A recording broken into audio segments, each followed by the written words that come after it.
ఇవాళ ప్రధాని మోదీ 75వ జన్మదినం. గుజరాత్ సీఎంగా 13 ఏళ్లు, దేశ ప్రధానిగా ప్రస్తుతానికి 11 ఏళ్లు పాలించిన మహానేత 40 ఏళ్ల ప్రస్థానంలో ఎన్నో ప్రశంసలు విమర్శలు ఉన్నాయి కూడా మోదీ మీద. వివిధ దేశాధినేతలు అంటే ట్రంప్తో సహా వివిధ దేశాధినేతలు కూడా మోదీకి జన్మదిన శుభాకాంక్షలు చెబుతూ ఉన్నారు. సార్, మోదీ నాయకత్వ శైలి మీద ఏం చెప్తారు సార్? నరేంద్ర మోడీకి జన్మదిన శుభాకాంక్షలు తెలుపుతూ భారత రాజకీయాల్లో నరేంద్ర మోడీ ఈ స్థాయిలో గొప్ప నాయకుడిగా ఎలా ఎమర్జ్ అయ్యాడు, ఆయనకున్న ఎలక్టోరల్ విక్టరీస్, సుదీర్ఘకాలం అధికారంలో ఉండగలిగే సామర్థ్యం, తన పార్టీని గెలిపించుకొనగలిగే ఎబిలిటీ, భారతీయ జనతా పార్టీని ఒక ఎలక్షన్ మిషన్గా రూపుదిద్దిన తీరు, అలాగే ఆయన చూపిన రాజకీయ వ్యూహరచన సామర్థ్యము, ఇవన్నీ కూడా ఒక డైమెన్షన్ మాత్రమే. కానీ ఒక హిస్టరీలో ఒక పొలిటికల్ లీడర్ను అంచనా వేసేటప్పుడు what is his leadership style అనేది ఒక కీలకమైన అంశం. ఆయన విధానాలపైన భిన్నాభిప్రాయాలు ఉండవచ్చు, ఆయన అనుసరించే పద్ధతులపైన భిన్నాభిప్రాయాలు ఉండవచ్చు, కానీ లీడర్ ఈజ్ లీడర్ కదా. ఇందిరాగాంధీ ఎమర్జెన్సీని వ్యతిరేకించిన వారు కూడా నాయకత్వ శైలిలో ఇందిరాగాంధీ చూపిన విలక్షణ స్వభావాన్ని ఎవరము కాదనలేము.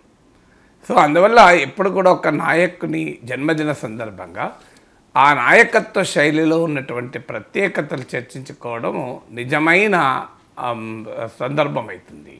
ఇతర సందర్భాల్లో చాలా మాట్లాడుకుంటాం, అభ్యంతరం ఏం లేదు కదా. సో అందువల్ల ఇక్కడ మొదటిది ఏంటంటే ఒక అన్బిలీవబుల్ అండ్ అన్ఫ్లించింగ్ కమిట్మెంట్. ఆయన నమ్మిన సిద్ధాంతాలకు, ఆయన నమ్మిన లక్ష్యాలకు. ఒక ఆర్ఎస్ఎస్ ప్రచారకుడిగా తన ప్రజా జీవితాన్ని ప్రారంభించినప్పుడు ఏ ఆశయాలనైతే దృష్టిలో పెట్టుకొని ఆయన జీవితాన్ని, వ్యక్తిగత జీవితాన్ని కూడా పక్కకు పెట్టి, వైవాహిక జీవితాన్ని కూడా పక్కకు పెట్టి ఆయన తన ప్రచారకగా తన జీవితాన్ని ప్రారంభించాడు. ఆ ఆశయాల్ని, ఆ లక్ష్యాల పట్ల ఇప్పటికీ కూడా మొక్కబోయని నిబద్ధత ఉండడం ప్రత్యేకత. ఇవాళ మనం చూస్తున్న రాజకీయాలు ఐడియాలజీ లేని రాజకీయాలు, సైద్ధాంతిక రాహిత్యం చూస్తున్నాం. అధికారం కొరకు అష్టమంకర్లు తిరుగుతున్న నాయకులు చూస్తున్నాం. క్షణానికో మాట మాట్లాడే ఊసర విల్లుల్ని చూస్తున్నాం. రంగులు మార్చుకునేటువంటి రాజకీయవేత్తలు చూస్తున్నాం. ఏ రకంగానైనా తన రిలవెన్స్ కొరకు ఏ పద్ధతులైనా అనుసరించడమే రాజనీతిజ్ఞతగా చూపుకునే రాజకీయాలు చూస్తున్నాం. కానీ నరేంద్ర మోడీ ఆర్ఎస్ఎస్ ప్రచారకగా తన జీవితాన్ని ప్రారంభించినప్పుడు ఏ లక్ష్యాలకు, ఏ ఆశయాలకు, ఏ సిద్ధాంతాలకు కట్టుబడి అధికారం వస్తుందని మొదలు కాలేదు కదా. ఆర్ఎస్ఎస్ ప్రచారకగా జీవితం ప్రారంభించినప్పుడు తాను ప్రధానమంత్రి అవుతానని, దేశంలో అప్రతిహత నాయకుడిగా మారుతానని ఆ లక్ష్యాలకు కట్టుబడి లేడు. తాను నమ్మాడు, కట్టుబడి ఉన్నాడు. ఇప్పటికీ కూడా ఇన్నేళ్ల తర్వాత కూడా ఆ సిద్ధాంతాలకు కట్టుబడి ఉండడం ఆయన ప్రత్యేకత. రెండవది, సిద్ధాంతాలు ఉండడమే ప్రత్యేకత కాదు. సిద్ధాంతాలను రాజకీయాలకు అన్వయించుతున్నప్పుడు, ప్రభుత్వంలో వచ్చినప్పుడు ఆ సైద్ధాంతిక అంశాలను అమలు చేయడం ఎలా? చాలా సందర్భాల్లో ఎన్నికల ముందు హామీలు ఇచ్చి అమలు చేయరు, ఎన్నికల ముందు వాగ్దానాలు ఇచ్చి అమలు చేయరు. రాజకీయ పార్టీలు చాలా చెప్తాయి, సమయానికి వచ్చే వరకు ఆచరణలో మల్లగుల్లాలు పడుతూ ఉంటారు. కానీ మోడీ ప్రత్యేకత ఏంటంటే తాను నమ్మిన సిద్ధాంతాలకు ఒక వర్కబుల్ సొల్యూషన్స్ వెతకడం. ఆ సొల్యూషన్ కోసం ఆయన అనుసరించిన పద్ధతి పైన భిన్నాభిప్రాయాలు ఉండొచ్చు, కానీ తాను నమ్మినటువంటి సిద్ధాంతాలను ఆచరణలో పెట్టడానికి ఒక ఆచరణ వీలు అయిన పరిష్కార పద్ధతుల్ని కూడా అన్వేషించడం నరేంద్ర మోడీ ప్రత్యేకత. అందుకే చాలామంది సిద్ధాంతాలు కలిగిన నాయకులు ప్రాక్టికల్ లైఫ్కి వచ్చే వరకు సక్సెస్ కారు. ఎందుకు కారంటే they do not know the art of implementing that idea. ఒక ఐడియా ఉండడం వేరు, దాన్ని ఇంప్లిమెంట్ చేయడం వేరు. సో ఆ ఐడియాని ఇంప్లిమెంట్ చేయడంలో మోడీకి ఉన్నటువంటి సామర్థ్యం మామూలుది కాదు. దేశంలో ఎవరైనా ఊహించామా ఆర్టికల్ 317 రాజ్యాంగంలో నిరర్థకంగా మార్చగలుగుతారని? ఇది జస్ట్ ఇంపాసిబుల్ అనుకున్నారు అందరూ. ఆర్టికల్ 370ని రద్దు చేయడం రైటా రాంగా అది వేరే చర్చ. వాస్తవంగా రద్దు కూడా చేయలేదు, చాలామంది తెలియదు. అబ్రగేషన్ రద్దు అంటారు, కానీ రద్దు చేయలే. రాజ్యాంగంలోనే ఉన్న ఒక ప్రొవిజన్ వాడుకొని ఆర్టికల్ 370 నిరర్థకం చేశారు. ఆర్టికల్ 370 రద్దు చేయలే, కానీ ఆర్టికల్ 370ని పని చేయకుండా చేశారు. దానికి కూడా మళ్ళీ రాజ్యాంగంలో ఉన్న ప్రొవిజనే వాడుకున్నారు, వేరేదేం కాదు. So that is the practical solution. అసలు ఇది ఇంపాసిబుల్ ఆర్టికల్ 370 తొలగించడం అని కదా అప్పటిదాకా దేశం నమ్మింది, రాజకీయ వ్యవస్థ నమ్మింది. సో కానీ ఆర్టికల్ 370 చేశారు. అసలు రామమందిర డిస్ప్యూట్ పరిష్కారం అవుతుందా ఈ దేశంలో?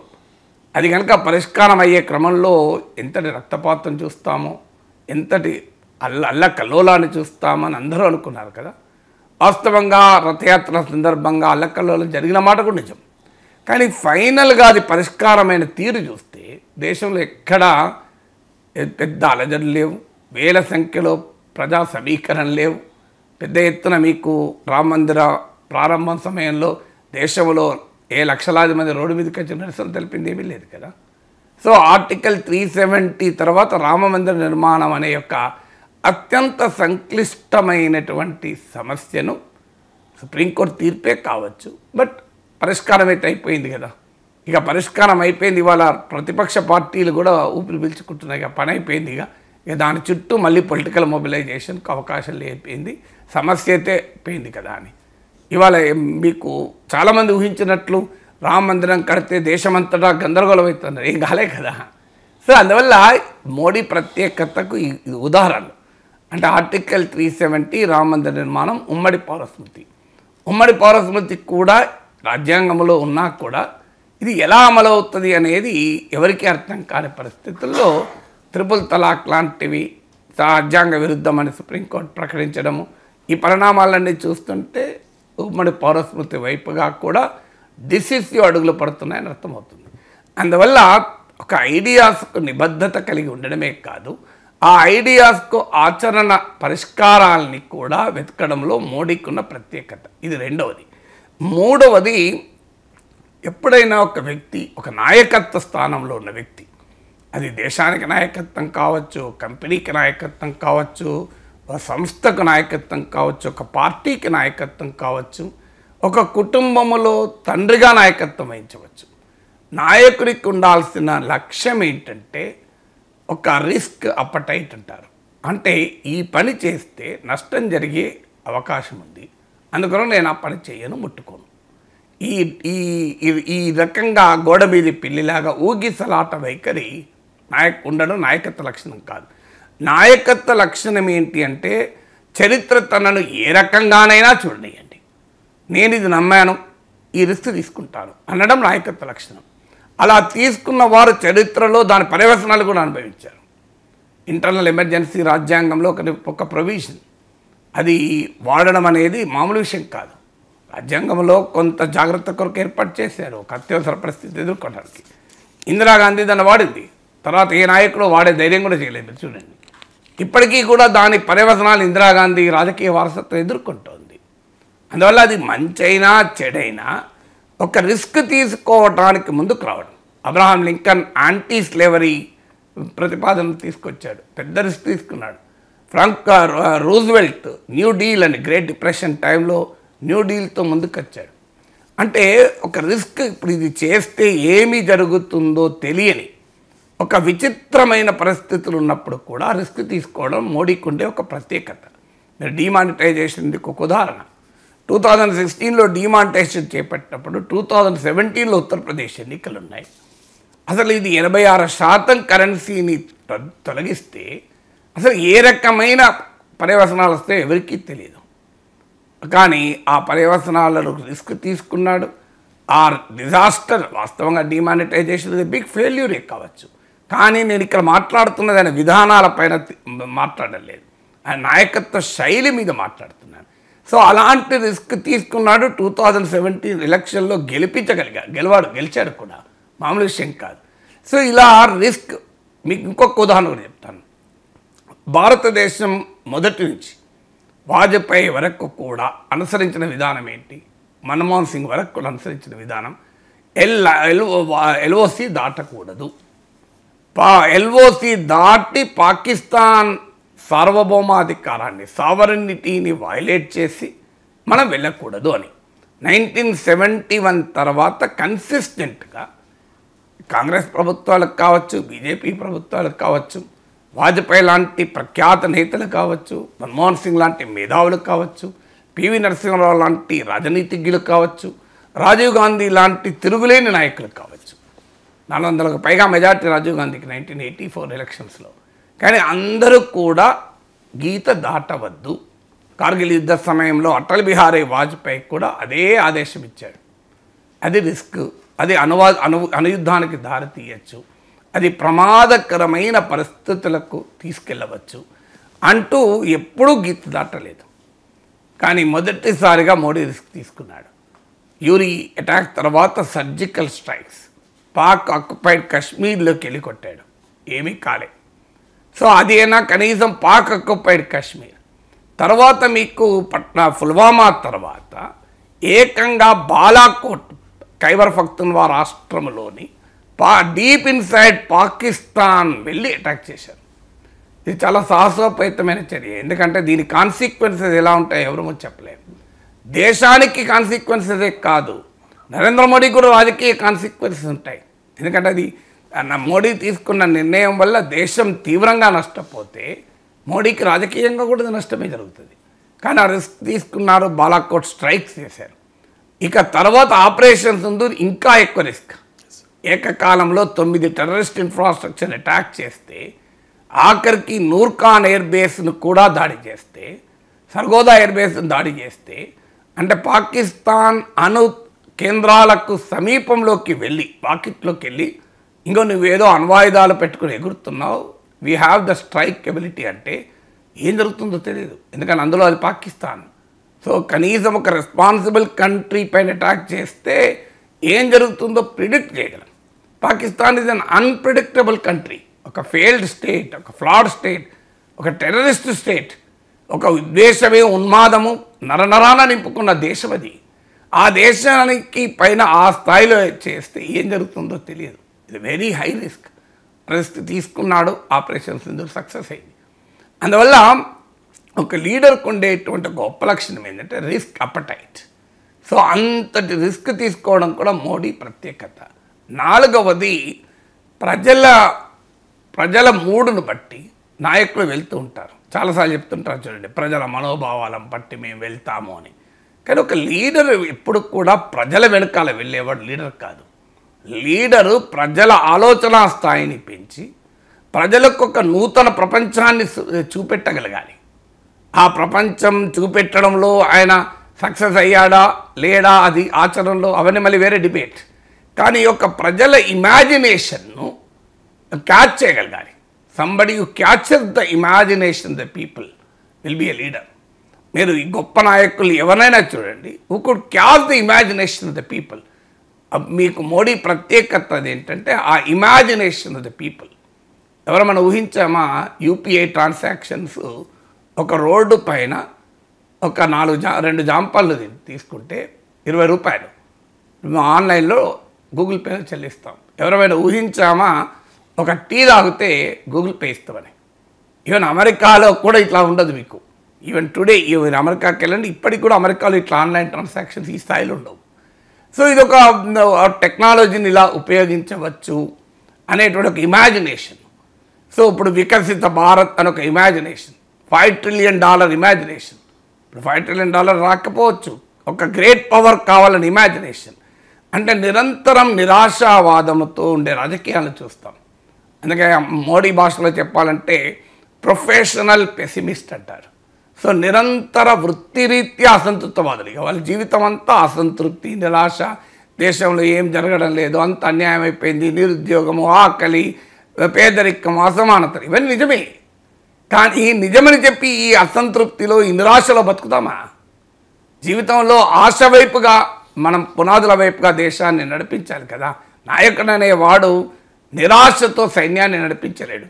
ఉదాహరణకు సైన్యంలో దెబ్బలు తిని ఉంటారు, సైన్యంలో ముఖ్యులు చనిపోయి ఉంటారు, సైన్యం వీక్ అయిపోయి ఉంటుంది, ఎదుటి సైన్యం ముంచుకొస్తుంటాడు. అప్పుడు ఒక సైన్యాధిపతి ఏం చేయాలి? అయ్యో అయిపోయింది, నా సహచరులు పోయినరు, ముఖ్యులు పోయినరు, ఇక నేను ఎక్కడ యుద్ధం చేస్తా, సైన్యం పోయింది అని అంటే సైన్యాధిపతి అవుతాడా? మనం 10 మంది ఉన్నా చాలు 10 లక్షల మందిని ఎదుర్కోగలం అని ఇమాజినేషన్ పెంచగలగాలి. సో నరేంద్ర మోడీకి ఉండే మరో గొప్ప లక్షణం ఏంటంటే ఈ sets the mood of the nation, temperament of the nation, imagination of the నేషన్ను తీసుకెళ్ళగలిగేటువంటి సామర్థ్యము ఆయనకున్న 4వ లక్షణం. 5వది ఒక సెట్స్ అన్ ఎజెండా.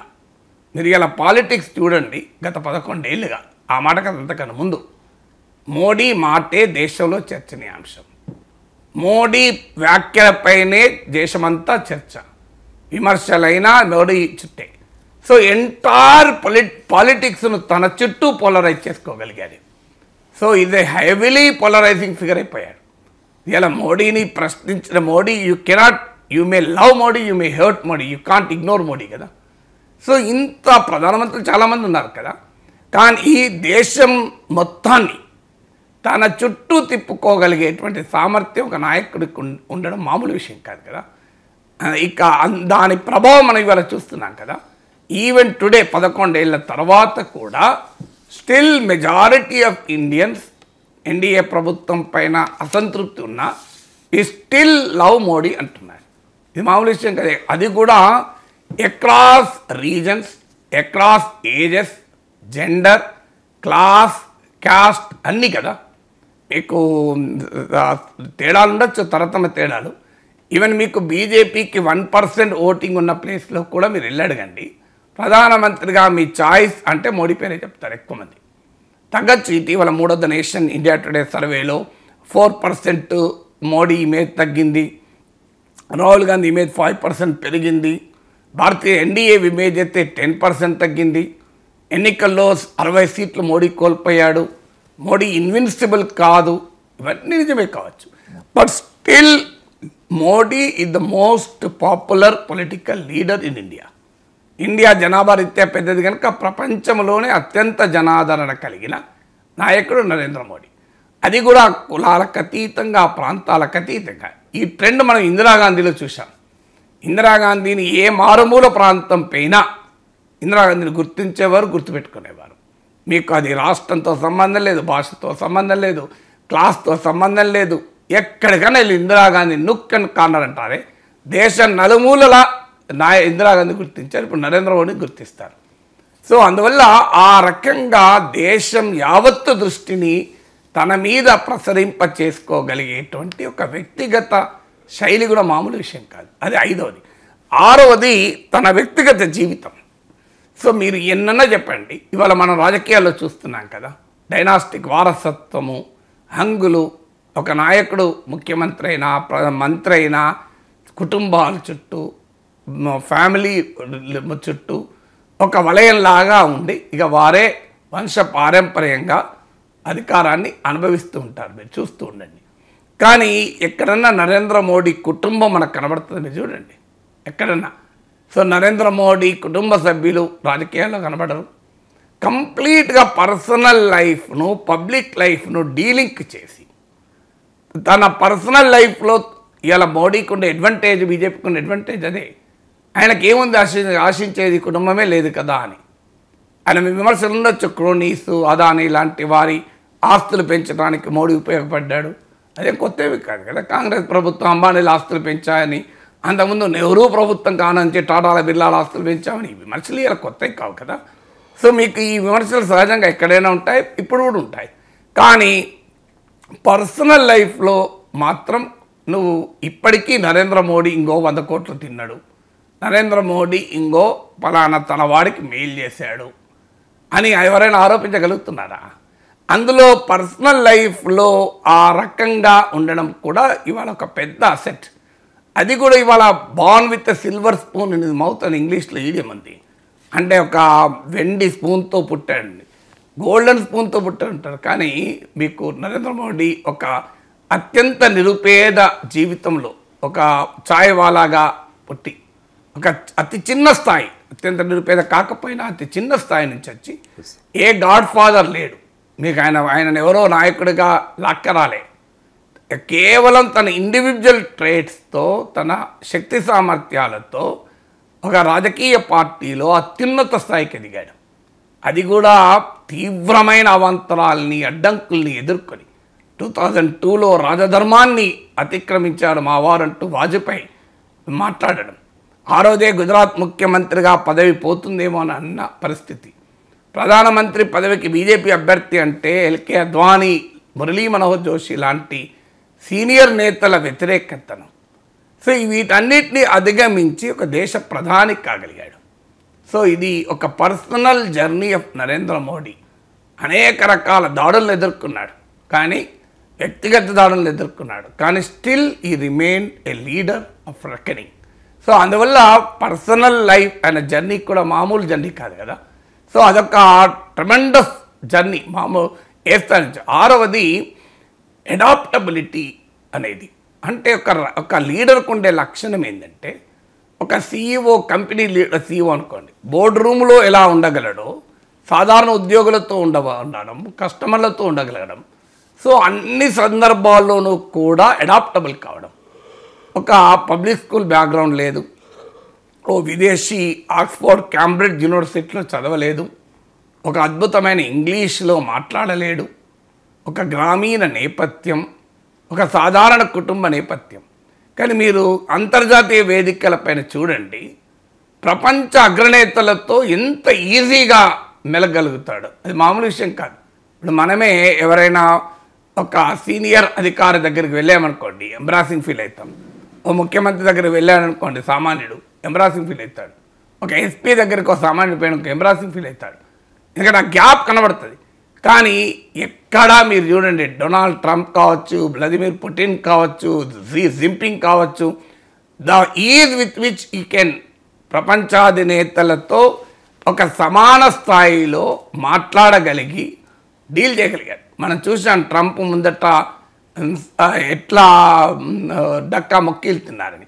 సో అందువల్ల ఆ అడాప్టబిలిటీ అంటే ఒక వెరీ కాంప్లెక్స్ సిచ్యువేషన్స్లో కూడా తన వ్యక్తిగత నేపథ్యం సంబంధం లేని పరిస్థితుల్ని ఎదుర్కొన్నప్పుడు కూడా సో దాంట్లో ఒక అడాప్టబిలిటీ ఉండడం అనేది మరో ముఖ్యం. ఏడవది సర్వైవబిలిటీ. ఒక లీడర్కి ఉండాల్సిన లక్షణం ఏంటంటే సర్వైవబిలిటీ, అంటే ఒక ఆటుపోట్లను ఎదుర్కొని నిలబడగలగాలి. తాను నిలబడడమే కాదు, పార్టీని నిలబెట్టగలగాలి. మీరు చూడండి, ఇన్ని ఎన్నికల్లో ఒక్క ఎన్నికలకు కూడా ఓటమి లేకుండా ఇన్ని ఎన్నికలు గెలవడం మామూలు విషయం కాదు. అది ఒక ముఖ్యమంత్రి కావచ్చు, ప్రధానమంత్రి కావచ్చు, ఈసారి గెలిస్తే నెక్స్ట్ టైం మళ్ళీ గెలిచే ప్రసక్తే లేని కేసులు ఉన్నాయి ఇవాళ రాజకీయాల్లో. కానీ ఎలక్షన్ ఆఫ్టర్ ఎలక్షన్, అది అసెంబ్లీ ఎలక్షన్ కావచ్చు, పార్లమెంట్ ఎలక్షన్ కావచ్చు, కొన్నిసార్లు దెబ్బతినచ్చు. ఇప్పుడు 2014లో గెలిచాక 2019లో సీట్లు పెరిగాయి, 2024లో 63 సీట్లు తగ్గాయి, 2014లో గెలిచినాక 2015లో బీహార్లో ఓడిపోయారు.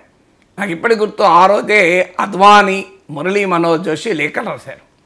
సో ఇక మన నాయకత్వం శైలిని ఆలోచించాలి అని బీహార్లో ఓడిపోయినప్పుడు ఏం జరిగింది తర్వాత?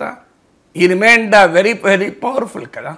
సో తర్వాత మీకు 2024 ఎలక్షన్ల తర్వాత ఇక మోడీ గ్రాఫ్ పడిపోవడమే, మోడీ పని అయిపోయింది, ఇక మోడీ కాదు ఆల్టర్నేటివ్ అని బీజేపీ వెతుక్కోవాలి, అది నితిన్ గడ్కరా, యోగి ఆదిత్యనాథ్ అని ఇన్ని చర్చ జరిగాయి. ఏం జరిగింది? మళ్ళీ హర్యానా ఎన్నికలు వచ్చాయి, బీజేపీ గెలిచింది. మహారాష్ట్ర ఎన్నికలు వచ్చాయి, బీజేపీ గెలిచింది. రాహుల్ గాంధీ ఓట్ చోరీ అనొచ్చు, ఇంకేదన్నా అనొచ్చు. ఢిల్లీలో ఎన్నికలు వచ్చాయి, గెలిచారు. అరవింద్ కేజ్రీవాల్ అయితే ఢిల్లీలో ఓట్ చోరీ అంటలేడు. సో మీకు ఎలక్షన్ ఆఫ్టర్ ఎలక్షన్ ఉత్తరప్రదేశ్లో అంత దెబ్బతిన్నారు పార్లమెంట్ ఎన్నికల్లో, మళ్ళీ 10 ఉప ఎన్నికలు వస్తే 10 ఎన్నికల్లో స్వీప్. సో ఈ ఎబిలిటీ అనేది ఒక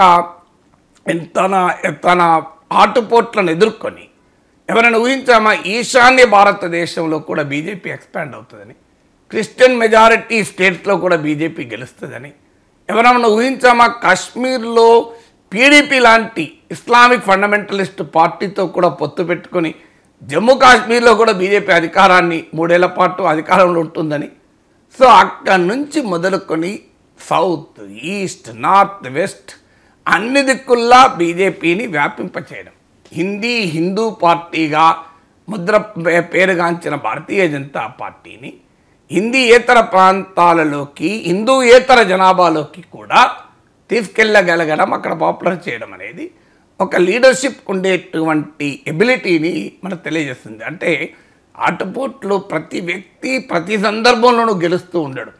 మీకు ఎంతటి విజ్ఞాన సంపన్నుడైనా ప్రతి ప్రయోగము విజయవంతం కాదు. ఎంత గొప్ప పారిశ్రామికవేత్త అయినా ప్రతి పెట్టుబడి సక్సెస్ కాదు. ఎంత గొప్ప తెలివితేటలున్నా ప్రతి ఎగ్జామ్లో మార్కులు రావు. ఎంత గ్రేటెస్ట్ ప్లేయర్ అయినా ప్రతి మ్యాచ్లో సెంచరీ కొట్టాడు. మనం గుర్తుంచుకోవాలి. సచిన్ టెండూల్కర్ కూడా డక్అవుట్ అయిన సందర్భాలు లేవా? సచిన్ టెండూల్కర్ క్రికెట్లో లెజెండ్ కాదా? అందువల్ల నరేంద్ర మోడీ కూడా ఓడిపోయిన సందర్భాలు ఉన్నాయి. నిజం, వారణాసిలో 1,00,000 ఓట్లకైనా మెజార్టీ పరిమితమైంది కూడా. ఒక దశలో అసలు వ్యక్తిగతంగానే ఓడిపోయినా ఆశ్చర్యపడాల్సిన పరిస్థితి కాదు. నిజంగానే రాహుల్ గాంధీ అన్నట్లు ప్రియాంక గాంధీని అభ్యర్థిగా పెట్టుంటే ఏమయ్యేదో నరేంద్ర మోడీకి వారణాసిలో. కానీ స్టిల్ ద సర్వైవబిలిటీ. ఎందుకంటే ఓటములు, అవాంతరాలు, అడ్డంకులు ప్రతి వ్యక్తిలో అవుతుంది. అందుకే నేను చెప్పాను, ప్రతి ఏ క్రికెటరు ప్రతి మ్యాచ్లో century కొట్టడు. A most intelligent student ప్రతి ఎగ్జామ్లో గోల్డ్ మెడల్ రాదు. సో అందువల్ల ఎక్కడైనా కొన్ని వైఫల్యాలు ఉంటాయి. ఆల్బర్ట్ ఐన్స్టైన్ జరిపిన ప్రతి ప్రయోగము విజయవంతం అయి ఉండకపోవచ్చు, నాకు తెలియదు. కానీ సో అందువల్ల a leader will always see the failure. అందువల్ల ఫెయిల్యూర్ చూడడం అనేది లీడర్షిప్లో అసమర్థత కాదు. ఆ ఫెయిల్యూర్ నుంచి ఎలా బయటపడ్డాం అన్నది లీడర్షిప్ ఒక గొప్పతనం. ఎంత గొప్ప డాక్టర్ అయినా కొన్ని సందర్భాల్లో ఆపరేషన్ ఫెయిల్ కావచ్చు. అందువల్ల Modi greatness not lies in overcoming that failure. ఆ ఫెయిల్యూర్ను అధిగమించి తిరిగి తన నాయకత్వ ప్రతిభను చూపెట్టడం అనేది నరేంద్ర మోడీకి ఉండేటువంటి ఒక ప్రత్యేకత. అందుకే ఇవాళ 75 ఏళ్ళ తర్వాత రిటైర్మెంటు అని చర్చలు జరుగుతున్నా కూడా ఏ రూలు మోడీకి వర్తించదు. ఆర్ఎస్ఎస్ చీఫ్ లాంటి వారే తన వ్యాఖ్యలు వెనక్కి తిప్పుకొని మళ్ళీ 75 ఏళ్ళకు నేను ఎవరిని రిటైర్ కమ్మని అనలేదు అని చెప్పాల్సి వచ్చినటువంటి సిచ్యువేషన్ మనం చూస్తున్నాం. 8వది ability to use technology. Really surprising. మనకు ఆయనకున్న నేపథ్యము, గ్రామీణ నేపథ్యము, ఆయన ఏమి సోఫిస్టికేటెడ్ టెక్నాలజీ ప్రపంచంలో స్టాన్ఫోర్డ్ విశ్వవిద్యాలయంలోనో మ్యాసచ్యూసెట్స్ ఇన్స్టిట్యూట్ ఆఫ్ టెక్నాలజీలోనో ఆయన ఇంజనీరింగ్ తీసుకొని రాలే కదా. సాధారణ ఎంఏ, బిఏ, ఎంఏ, ఒక గ్రామీణ నేపథ్యం నుంచి వచ్చి the love for technology. Narendra మోడీకి టెక్నాలజీ మీద ఒక మక్కువ. సో ఆ మక్కువ ఫలితమే ఇవాళ మనం చూస్తున్నాం యూపీఐ ట్రాన్సాక్షన్స్ ఈ స్థాయిలో ఉండడం కానీ, జన్ధన్ లాంటి ఒక మాస్ బ్యాంకింగ్ యాక్టివిటీ కానీ, ఇవాళ ఇండియన్ చిప్ తయారు చేయాలనేటువంటిది కానీ. సో మీకు జవహర్లాల్ నెహ్రూకు ఉన్న పర్సనల్ కమిట్మెంట్ టు సైన్స్ ఇవాళ భారతదేశంలో ఐఐటీలు ఏర్పాటుకు, మీకు గొప్ప గొప్ప రీసెర్చ్ ఇన్స్టిట్యూషన్స్ ఏర్పాటుకు, న్యూక్లియర్ సైన్స్, డిఫెన్స్ ఎలక్ట్రానిక్స్ నుంచి మొదలుకొని స్పేస్ వరకు ఇలా ఇండియా ఈ గొప్ప స్థాయిలో నిలబడటానికి Jawaharlal Nehru personal commitment to science. So అది క్లియర్గా మనకు భారతదేశం పైన ప్రభావం చూపింది. Narendra Modi personal commitment to technology ఇవాళ భారతదేశానికి ఒక టెక్నాలజీ ఏజ్లోకి వెళ్ళటానికి ఉపయోగపడింది. ఎందుకు పర్సనల్ కమిట్మెంట్ అంటానంటే, మోడీతో పోలిస్తే రాహుల్ గాంధీ కానీ ఇంకా చాలామంది నాయకులు ఏజ్ రీత్యా చిన్నవాళ్ళు, కానీ ఇవాళ 75 ఇయర్స్లో కూడా అన్న సోషల్ మీడియా ప్రజెన్స్ చూడండి. ఎంతమంది మన ఇళ్లలో కుటుంబాల్లో 75 ఏళ్లలో సోషల్ మీడియాలో యాక్టివ్గా ఉంటారు. సోషల్ మీడియా అంటేనే జెన్జీ కల్చర్. అది జెన్జీ కల్చరు. ఆయన జెన్జీ కాదైనా బ్లూమర్ ఏదో అంటారు ఆ ఏజ్లో. సో ఒక 75 ఇయర్స్లో జెన్జీతో కమ్యూనికేట్ చేయగలిగే ఎబిలిటీ మామూలు విషయం కాదు కదా. ఇవాళ సోషల్ మీడియాలో అంతటి మ్యాసివ్ ప్రజెన్స్ ఉండడం అనేది it's a remarkable feet. So మీకు బరాక్ ఒబామా లాంటి హార్వర్డ్ స్కాలర్ తన టెక్నాలజీని వాడి, ఇంటర్నెట్ వాడి అమెరికా ఎన్నికల్లో ఒక కొత్త సాంకేతిక యుగాన్ని ఆవిష్కరించాడు. But that is Barack Obama, Harvard law స్కూల్లో పాఠాలు చెప్పినటువంటి స్కాలర్. నరేంద్ర మోడీకి ఆ స్కాలాస్టిక్, ఆ అకాడమిక్ బ్యాక్గ్రౌండ్ లేదు కదా. స్కాలాస్టిక్ అకాడమిక్ బ్యాక్గ్రౌండ్ ఉన్న వ్యక్తి టెక్నాలజీ వాడడం వేరు, ఒక సాధారణ వ్యక్తి టెక్నాలజీ వాడి చూపడం వేరు. అందువల్ల మీకు అన్నిటికన్నా మీకు ఆశ్చర్యం వస్తుంది. మనకు మన్ కీ బాత్ అసలు ఎవరు ఊహించారు ఒక ఆల్ ఇండియా రేడియోలో షో అంత పాపులర్ అవుతుంది. సో రేడియో ఎక్కడిది చచ్చిపోయింది అనుకుంటాం కదా. ఇవాళ అంతా ఆడియో విజువల్ దృశ్య శ్రవణ మాధ్యమంలోకి వెళ్ళాక నీకు ఒక ఆడియోలో ఉండే మంకీ బాత్ కూడా అంత పాపులర్గా కావడం అనేది మామూలు విషయం కాదు. 9వది ఈజ్ ఆర్ట్ ఆఫ్ కమ్యూనికేషన్. ఒక ఆర్ట్ ఆఫ్ కమ్యూనికేషన్ అంటే ఆధునిక నాయకత్వంలో ఉండాల్సింది కమ్యూనికేట్ చేయగలగడం. ద వండర్ఫుల్ అరేటర్, మామూలు అరేటర్ కాదు కదా. అసలు లక్షలాది మందిని ఊయలలో ఊగేలా చేయగలుగుతాడు కదా. పార్లమెంట్లో ప్రత్యర్థుల్ని చీల్చి చెడ్డాడగలుగుతాడు కదా. సో అందువల్ల విమర్శలు ఉండవచ్చు, మీడియాతో మాట్లాడలేదు, స్పాంటేనియస్గా మాట్లాడాడు, ప్రాంప్టర్ పెట్టుకు ఏదన్నా కానివ్వండి, అల్టిమేట్గా that means that do not matter. Is not a great communicator. 110% is the greatest communicator. Public స్పీకింగ్లో నరేంద్ర మోడీ ఒక రకమైన మోడల్. మీకు అంత అద్భుతంగా మాట్లాడగలగడం అనేది మామూలు విషయం కాదు కదా. సో ఇది వండర్ఫుల్ ఎబిలిటీ టు కమ్యూనికేట్ అనేది 9వది. 10వది ఒక నాయకుడు ఒక పర్సనల్ లైఫ్లో అద్భుతమైన విజయాలు సాధించిన తన రూట్స్తో గట్టిగా పట్టుకొని ఉండడం. చాలామంది నాయకులు చూస్తాం, ఒక్కసారి ముఖ్యమంత్రులు ప్రధానమంత్రులు అయితే నేను పార్టీని పట్టించుకోలేదు, నేను పార్టీ కార్యాలయాలు పట్టించుకోరు, పార్టీ నాయకుల్ని పట్టించుకోరు, కార్యకర్తలు పట్టించుకోరు. ఇవాళ బీజేపీకి వచ్చేటువంటి ఓట్లలో 25% 2024 ఎలక్షన్స్లో మోడీ వల్ల వచ్చాయి. This is the national election studies చెప్తుంది, నేను చెప్పింది కాదు. Centre for study of developing society, CSDS. ఇక అంతకుముందు ఎన్నికల్లో అయితే 1/3 బీజేపీకి వచ్చిన ఓట్లలో 1/3 మీకు మోడీని చూసి ఓట్లేశారు. అంటే బీజేపీ అనే పార్టీలో మోడీ ఎంత క్రౌడ్ పుల్లరు, ఎంత ఓట్ గ్యాదరరు అనేది మనకు అర్థమవుతుంది కదా. అయినా కూడా ఒక సాధారణ కార్యకర్తతో ఆయనకు ఉండే సంబంధాలు మీరు ఎక్కడైనా చూడండి. మోడీ ఎటన్నా వెళ్తే తన పార్టీ కార్యకర్తలను అడ్రస్ చేయకుండా ఉండడు. మీరు ఆంధ్రప్రదేశ్లో మీరు చూడండి, రేణిగుంట విమానాశ్రయం దిగితే మొట్టమొదటి ఎంగేజ్మెంట్ ఏంటి? తన పార్టీ కార్యకర్తలతో మాట్లాడడం. హైదరాబాద్ విమానాశ్రయంలో దిగితే మొట్టమొదటి ఎంగేజ్మెంట్ ఏంటి? వీలైతే మొట్టమొదటిదే ఉంటుంది, లేదంటే ఉంటుంది, తన పార్టీ కార్యకర్తలతో మాట్లాడడం. మీరు ఒక ప్రైమ్ మినిస్టర్ హోదాలో ఎన్నిసార్లు బీజేపీ జాతీయ కార్యాలయానికి వెళ్ళాడో చూడండి. అంటే ఒక సాధారణ కార్యకర్తకి ఎంతటి ఇన్స్పిరేషన్ ఉంటుంది చూడండి. మీరు మోడీ పార్టీలో లేని మనలాంటి వాళ్ళకు దాని ప్రాధాన్యత అర్థం కాకపోవచ్చు, కానీ భారతీయ జనతా పార్టీలో పనిచేస్తున్న ఒక సగటు కార్యకర్తకు, ఒక సగటు నాయకుడికి ఆల్ ఇండియా పార్టీ ఆఫీస్లో తమ ఆఫీస్లో దేశ ప్రధానమంత్రి కాదు, the most popular prime minister, party కన్నా ఎక్కువ ఓట్లు, పార్టీతో పోటీపడి ఓట్లు తెచ్చుకోగలిగే సమర్థుడు వచ్చి ఒక సాధారణ పార్టీ కార్యకర్తలాగా పార్టీ ఆఫీస్ రావడం అంటే మామూలు విషయం కాదు కదా.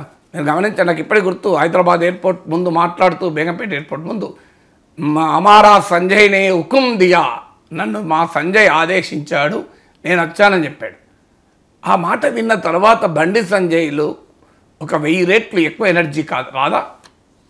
ఒక ప్రధానమంత్రి కాదు, ద మోస్ట్ పాపులర్ లీడర్ తమ మేరే ముజే అమారా సంజయ్ని హుకుం దియా, సో సంజయ్ నన్ను ఆదేశించాడు, నేను మాట్లాడుతున్నాను అంటే బండి సంజయ్కి బహుశా నా అనుమానం 1000 ఏనుగుల బలం వచ్చుంటుంది.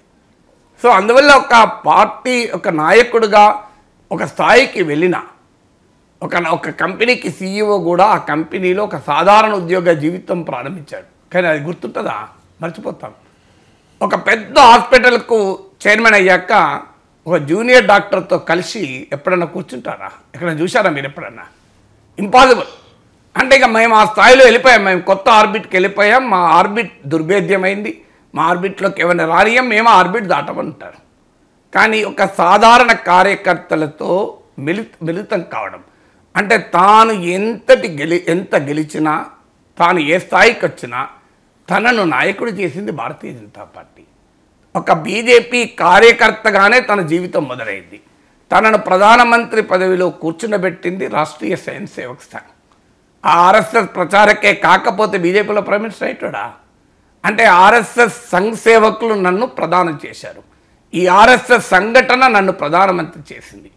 ఆ సాధారణ కార్యకర్తలు జెండాలు మోస్తే నేను ప్రధానమంత్రి అయ్యాను అన్న కాన్షియస్నెస్ ఒక నాయకుడికి ఉండడం చాలా గొప్పతనం. ఎందుకంటే లీడర్లు మర్చిపోతుంటారు, గెలిచిన తర్వాత తాము ఎలా గెలిచామో మర్చిపోతారు, ఎవరి కష్టార్జితంతో తాము నాయకులు అయ్యారో మర్చిపోతారు, అదేదో తమ శక్తి సామర్థ్యాలతోనే అయ్యారని భ్రమపడుతూ ఉంటారు. దెబ్బతిన్నాక మళ్ళీ పార్టీలు గుర్తొచ్చి మాట్లాడుతూ ఉంటారు.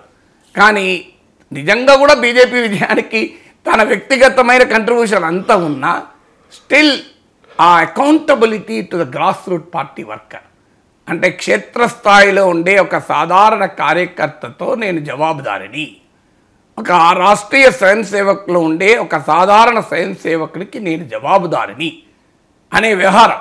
మోడీ నాయకత్వ శైలిపైన ప్రశ్నలు ఉండొచ్చు, ఆర్ఎస్ఎస్లో కూడా ఆయన అభ్యంతరాలు ఉండవచ్చు, నేను కాదంటలేను.